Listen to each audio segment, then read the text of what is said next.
जय बोले संत समाज की जय। परम पूज्य प्रातःस्मरणीय श्री सद्गुरुदेव भगवान के चरणों में बार बार दंड प्रणाम स्वीकार हो। हमारे गुरु महाराज जी के अन्य सेवक, उनके चरणों में प्रणाम। साथ ही आत्म कल्याण की जिज्ञासा को लेकर उपस्थित हुए हमारी माताएं, बहनें, भाई बंधु और समस्त सेवादारों को हमारी जय श्री गुरु महाराज की।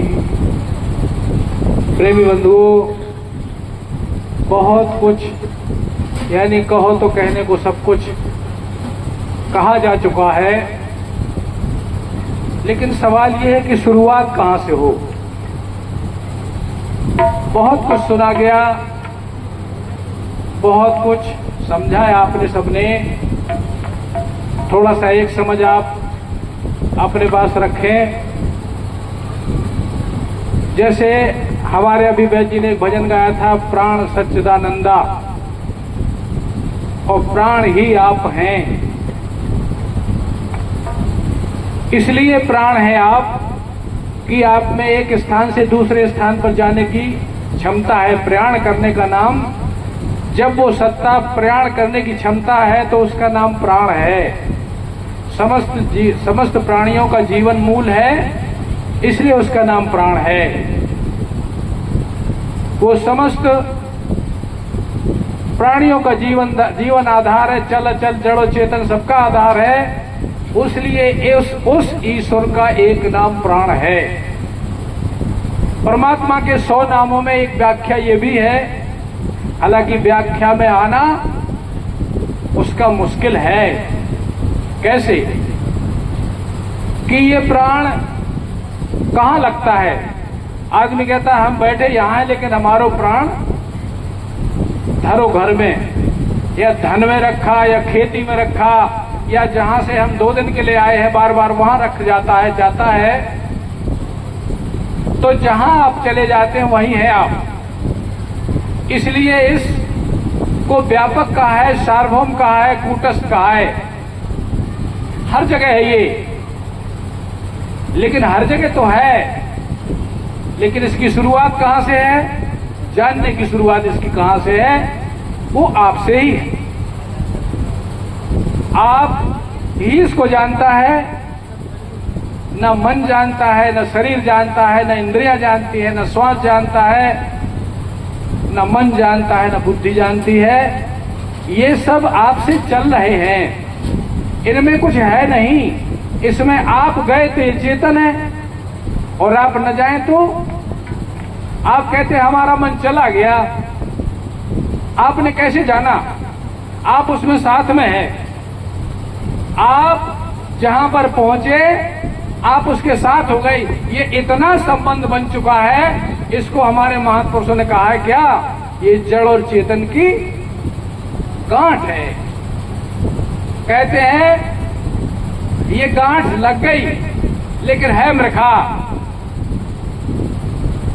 यद्यपि मृखा झूठी है, लेकिन छूट भी कठिनता है, छूटना भी कठिनता है।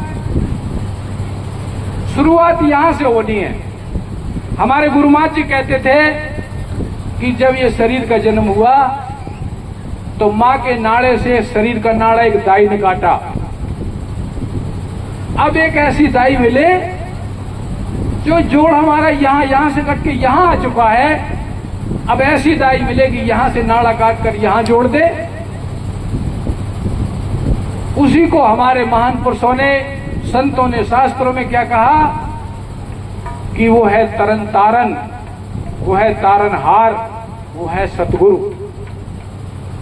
सतगुरु तरकीब है, सतगुरु कोई तस्वीर नहीं है, सतगुरु कोई शरीर नहीं है।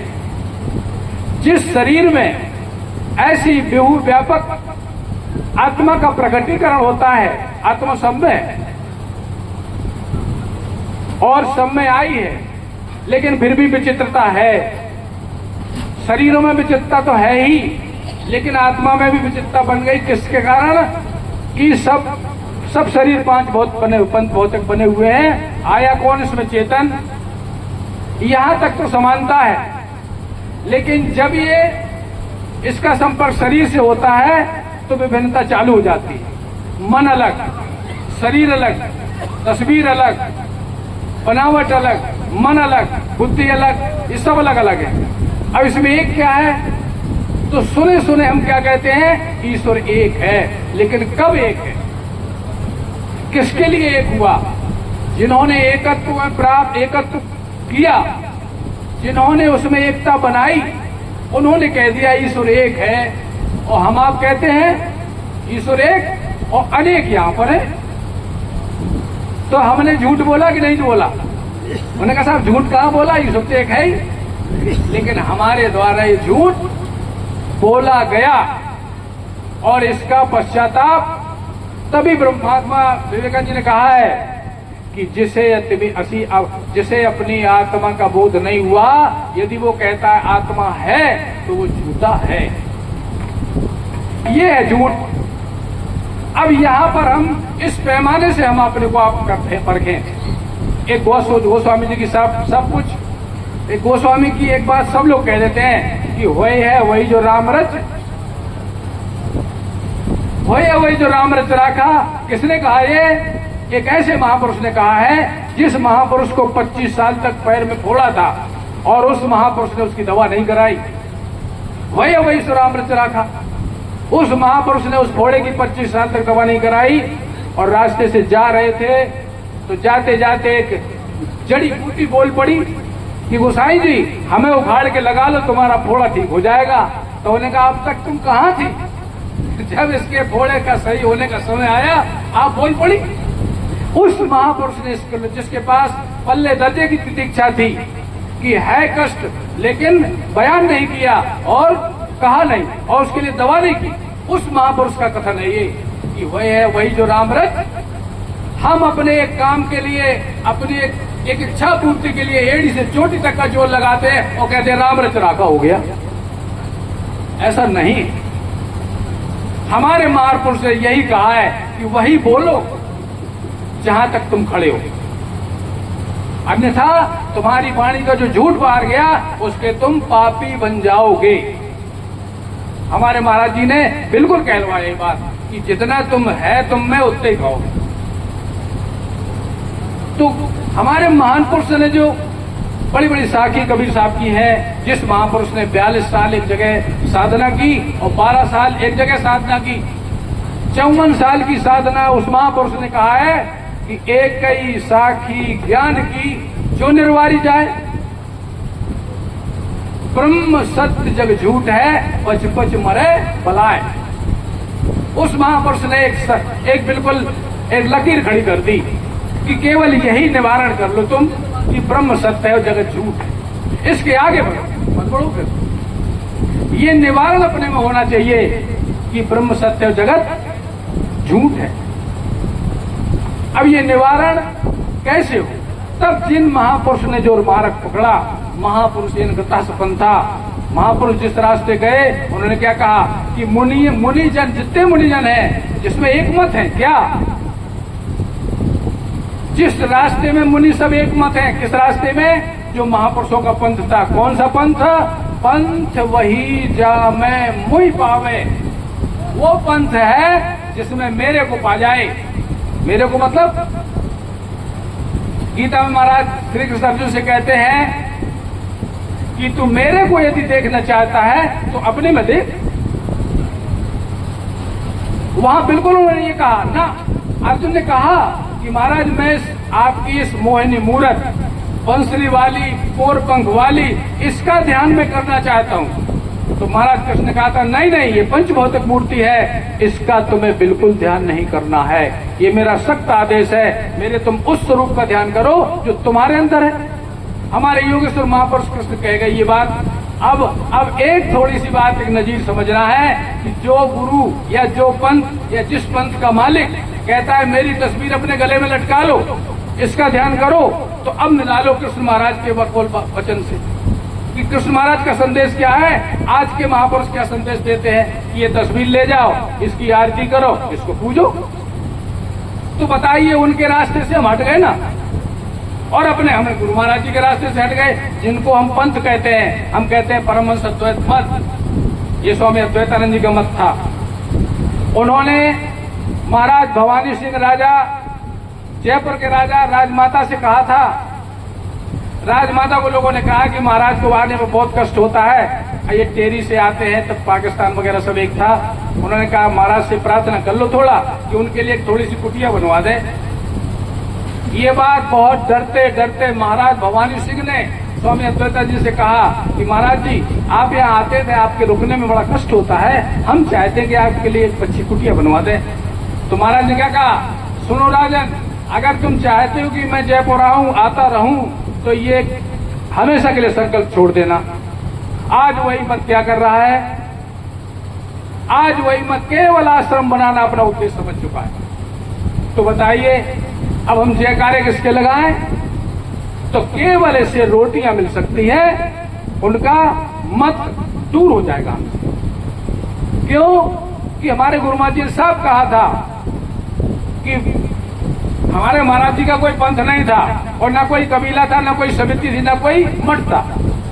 सीधा कह दिया था कि मैंने जो तुम्हें दिया यही तुम्हारा मठ है, यही तुम्हारा पंथ है। मेरे बाग, मेरे स्वरूप को रखकर, मेरी तस्वीर को रखकर उसकी पूजा मत करना। मैंने जो तुम्हें बताया है वही तुम करना।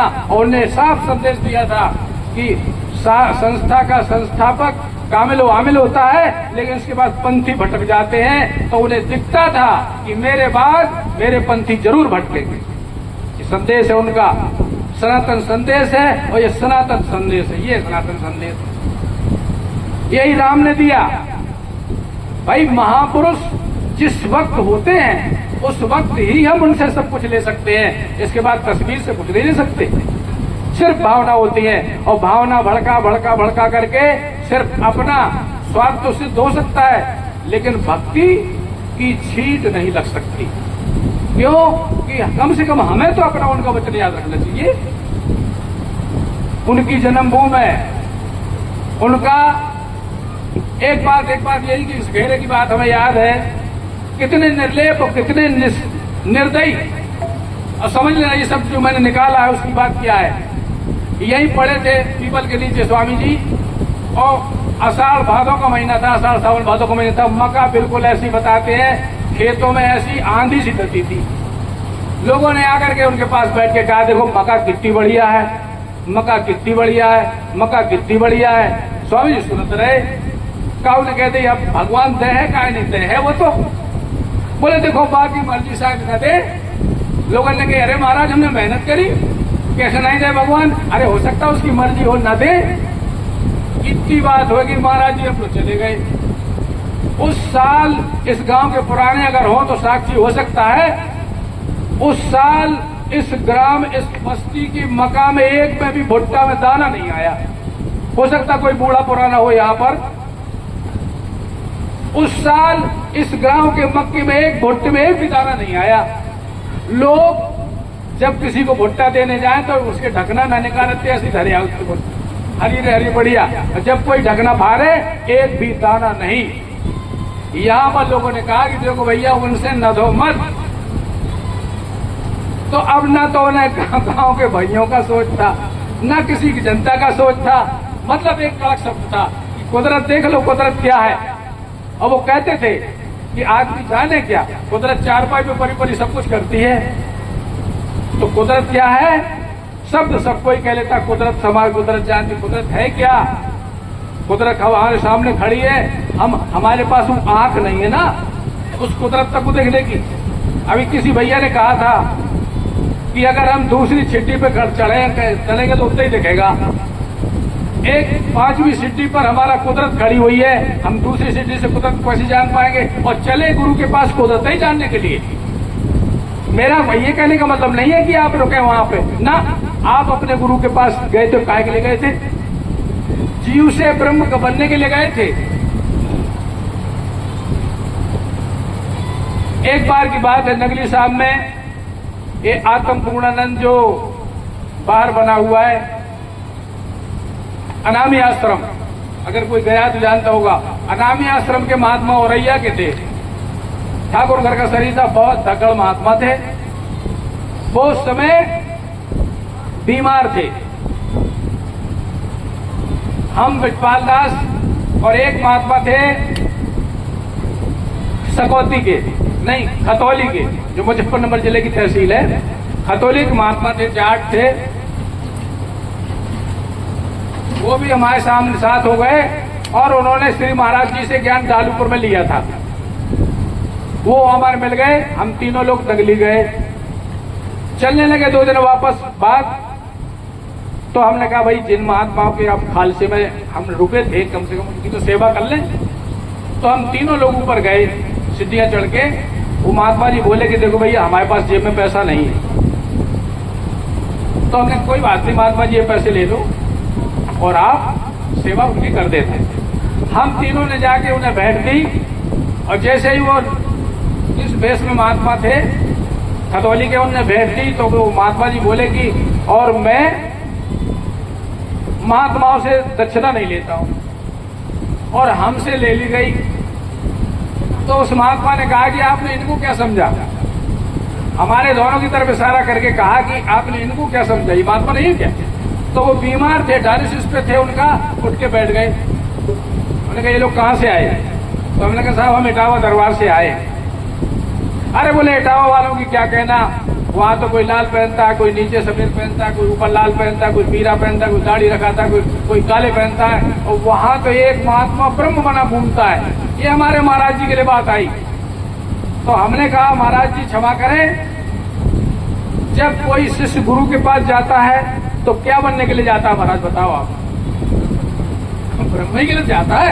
जाने ब्रह्म को गुरु बनने आप प्रमाण भाई ना, वो करे ना करे वो उनकी ड्यूटी है। हम जाते हैं काहे के लिए? अपने निर्वाण के लिए, अपनी मुक्ति के लिए। जब जीव गुरु के पास जाता है जिज्ञासा लेकर के, तो वो हमने कहा महाराज ब्रह्म बनने के लिए जाता है। और हमने कहा जिस महापुरुष की बात आपके पास आधी अधूरी आई है, उनकी एक वानगी हम दिखा दें आप। हमने कहा महाराज जी, हमारे गुरु महाराज जी स्वामी सुखरामदास जी परमहंस हैं, उनके महाराज जी श्री महाराज जी पाणिवासी गुरु थे। बोले हाँ वो तो बहुत अच्छे संत थे, मातेश्वरी मैया बहुत अच्छी थी। तो हमने कहा उनकी वानगी सुन लो आप। हमारे महाराज जी को पैरों में छाजन था, और छाजन इतना था कि वो ईंट पे, वहां पर तब व्यवस्था ये लैट्रिन वाली नहीं थी, ईंटों पे बैठ के लोग निस्तार देते थे। तो जब महाराज जी जाते थे उस काम के लिए तो ईंटें भीग जाती थी खून से, उनका वजन था।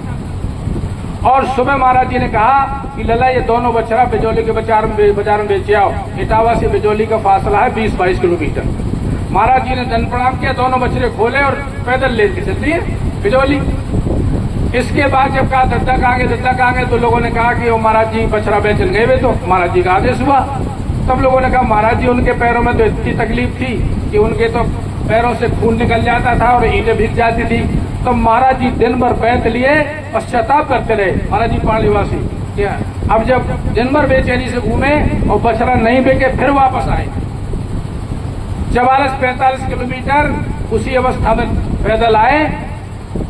और जैसे ही जंगा बजे फाटक के पास, तो महाराज जी बैत लेके पहुंच गए और बछड़ा बांधन नहीं पाए। महाराज जी बोले लला हमसे बहुत बड़ी गलती हुई। नहीं महाराज आपसे नहीं, आपसे कुछ नहीं हुआ। आपकी सेवा में यदि शरीर चला जाएगा तो हमें भजन नहीं करना पड़ेगा। हमने उनसे कहा, अनामी आश्रम वाले महात्मा जी से, हमने कहा साहब उस महापुरुष की ये है सेवा का पाठ। और हमने कहा महाराज जी ऐसा महापुरुष अगर जीवित में आया है दुनिया में और गुरु उसके पास जाएगा तो ब्रह्म ही बनेगा। और उन महात्मा ने कहा कि बिल्कुल तुम्हारी बात सही है। तो मेरे भाइयों, ये समर्पण का मार्ग है। समर्पण पैसे से नहीं होगा, समर्पण शरीर से नहीं होगा, समर्पण मन से नहीं होगा, ये सब छलावा करेंगे। समर्पण कहाँ से होगा, उसे जिंदगी भर हमें समझना पड़ेगा कि समाज पर कहाँ से होगा और कैसे होगा। इसलिए प्रेमियों, हमारे जो ये मार्ग है हमारे गुरु महाराज जी का दिया हुआ, खरी कसौटी नाम की कसौटी कहाँ पे कसनी है? कसौटी कहाँ पे कसनी है कि ये मन जहां जहां जाए वहां से उसे बार बार हटाना है। अभी एक जगह ये बात आई कि अभ्यास और वैराग से निसंदेह बस में होता है। अभ्यास सब करते हैं, लेकिन प्रेमी बंधुओं जो अभ्यास करते हैं आप, उससे गया हुआ मन वापस होता है? अब बस कुछ असली है? यहां पर कोई श्लोक काम नहीं देगा। यहां पर अगर आपको श्लोक की रास्ता पता है, श्लोक काम नहीं देगा। इस शब्दों का मजाल काम नहीं देगा। श्लोक पढ़ो चाहे कुछ भी पढ़ो, श्लोक पढ़ो फिर भी मन भरना रहा। उस श्लोक की सनद आपको अगर मिली है, सनद माने प्रमाण, प्रमाण मिला होगा उस श्लोक का, तो आपका विश्वास बनेगा। बिन विश्वास न हरि भगत, तेहि बिन द्रवै न राम, और राम कृपा बिन सपने जीव न लय विश्राम। अब सीधी सीधी रास्ता बता दी कि ऐसे से ऐसे होगा। इसलिए इसमें हमें आलस नहीं होना है और हमेशा एक अथर्ववेद का श्लोक कहता है, एक कोई विद्वान बाहरी था, वो कहता है कि जब ये आत्मा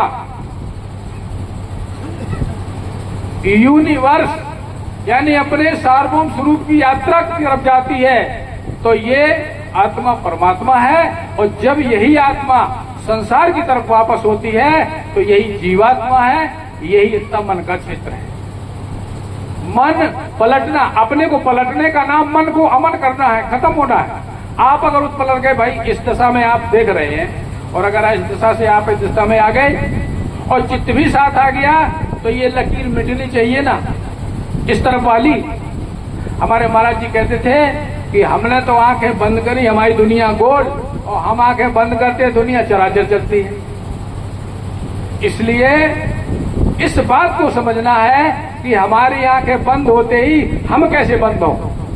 तब हमारे महाराज जी ने कहा था कि खरी कसौटी, यहां पर कसौटी खरी है, यहां पर अच्छी तरह इसका स्थापन होना है। इसका तब प्राण प्राण में जाएगा। अगर प्राण इतर है, प्राण प्राण के अलावा दूसरी जगह है, यही तो साधना है कि ये दूसरी जगह न जाए। तो यहाँ भावना काम नहीं करेगी, यहाँ आपकी इच्छा काम नहीं करेगी, यहाँ तरकीब काम करेगी। और तरकीब जब सही लगेगी और सही मुकाम तक लगेगी, जहां वो अचिंत स्वरूप जगह है, वहां तक यदि आपकी हमारी पहुंच नहीं बनती है तो अचिंत स्वरूप नहीं पता चलेगा। अचिंत स्वरूप गुण ब्रह्म का चिंतन करता हुआ महात्माओं की भाषा हम नहीं समझ पाएंगे, महात्मा ही समझाएगा कोई भाषा कि जब वो अचिंत स्वरूप है तो उसके चिंतन का मतलब क्या है। अपनी अचिंत अवस्था को समय के लिए बढ़ा देना, ये उसका चिंतन है, लेकिन करना पड़ेगा ये। इसलिए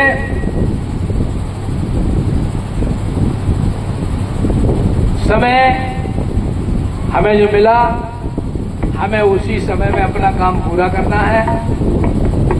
जीवन जो मिला, काय के लिए मिला, काय के लिए आए थे, क्या कहा था, अगर हमें याद नहीं तो हमें बताने वाले बताते तो हैं कि उस परमात्मा से कहा था तेरा भजन करूंगा, भाई निकाल, तो सुन ली उसने पुकार सुन ली, हमें उसने निकाल दिया और हमने वादा खिलाफी की। हम अगर वादा खिलाफी करते हैं तो एक मालिक कुत्ता पालता है, उसके टुकड़े खाता है और अपने मालिक के लिए जान देता है। एक तस्वीर हमने देखी कि मालिक मर गया, मालकिन मर गई, तो कुत्ते ने वही अर्थी के पास बैठे बैठे अपनी जान दे दी। और हम कहते हैं मनुष्य अपनी वादा खिलाफी, अपनी वफादारी हमें निभाना है। उससे तो कहे आए सो कहे आए, लेकिन अपने हमने गुरु महाराज से भी तो कहा है कि हमें आप तरकीब बताइए, हम आपका भजन करेंगे। तो हमें निभाना पड़ेगा। अगर हमने नहीं निभाया, वादा खिलाफी की, तो हमारी खैर नहीं है। बोलो सतगुरुदेव भगवान की जय, बोलो सच्चे दरबार की जय, बोलो समाज की जय।